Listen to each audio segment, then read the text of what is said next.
আসসালামু আলাইকুম। Hello everyone, আশা করি আপনি সবাই ভালো আছেন। তো আজকে দেখে একটু 6টা বেজে চলে গেল।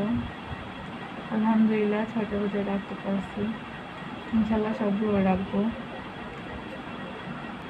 প্রথম তো ইফতার তো মায়ের সাথে করে আসলাম। তো আজকে 6 রোজা এখানে করলাম 4 দিন। হঠাৎ করে কেন জানি বেশি খারাপ লাগে, মাঝে মধ্যে মনটা অনেক বেশি খারাপ হয়ে যায়। সবার কথা মনে পড়ে। যখন ছোট ছিলাম তখন একটা মজার কথা বলি। আমরা কিন্তু এক ভাই এক বোন। আমার ভাই হচ্ছে আমার থেকে 11-12 বছরের বড়। ছোটবেলাতে যখন আমরা রোজা রাখতাম, মা ডাকতেছে, আমি হচ্ছে ছোট থাকতে হচ্ছে রোজা করি, রোজা থাকতে ছোট থেকেই। তখন হচ্ছে আমরা সেহরি খাইতাম। দুপুরে হচ্ছে ভাই বাড়িতে আসতো, আর এসে মারে বলতো, মা আমার খুব ক্ষুধা লাগছে, আমাকে ভাত দাও তো। আমি বলতাম, তুই না রোজা রাখছিস, খিদা লাগে কেন জানি। ভাই বলতো, ক্ষুধা লাগে গেছে, কী করবো। শুধু আমি বলতাম না, ও কিন্তু মানে বানায় বানায় মার একটু পর পরই বলতো যে, মা জানো অঞ্জনা হচ্ছে দোকান থেকে মজা খাইছে, অঞ্জু এটা করছে, পানি খাইছে, আমি দেখছি। মানে আমরা রাগানোর জন্য আর কি। অনেক বেশি মানে আমরা অনেক মারামারি করেন, দুষ্টুমি করেন, অনেক কিছুই হচ্ছে। বাইরে আমি অনেকবার অনেক বকছিও।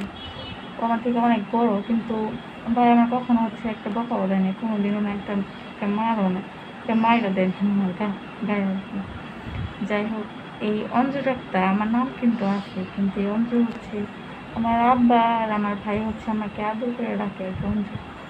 এখন শ্বশুর বাড়িতে থাকি, অনেকগুলো রোজা পার করলাম। তো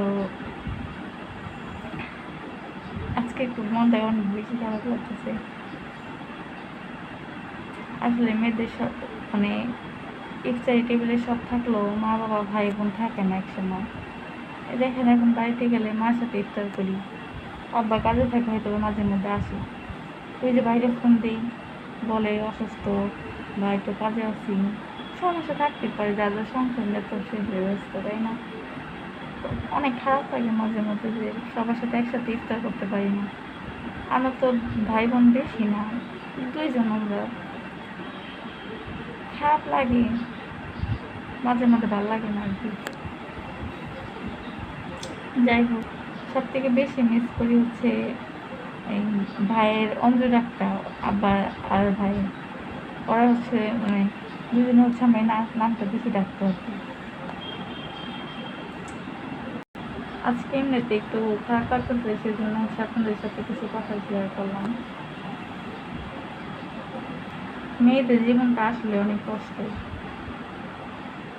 যে বাড়িতে মেয়েদের জন্ম হয় সে বাড়িতে কিন্তু মেয়েদের ঠাঁই হয় না। আবার যে কবে হচ্ছে সবাই মিলে ইফতার করবো, কখন যদি ইফতার করে ইনশাল্লাহ আপনাদেরকে দেখা হবে। আল্লাহ, এই রমজান মাসে উসিলায় আল্লাহ আমাদের সবাই গুনাহ মাফ করুক। সবাই সবার জন্য দোয়া করেন, সবাই ভালো থাকেন, রোজা রাখেন। আজকের মতো ভিডিওটা এতটুকু, ভালো থাকুন, সুস্থ থাকেন। খুদা হাফেজ।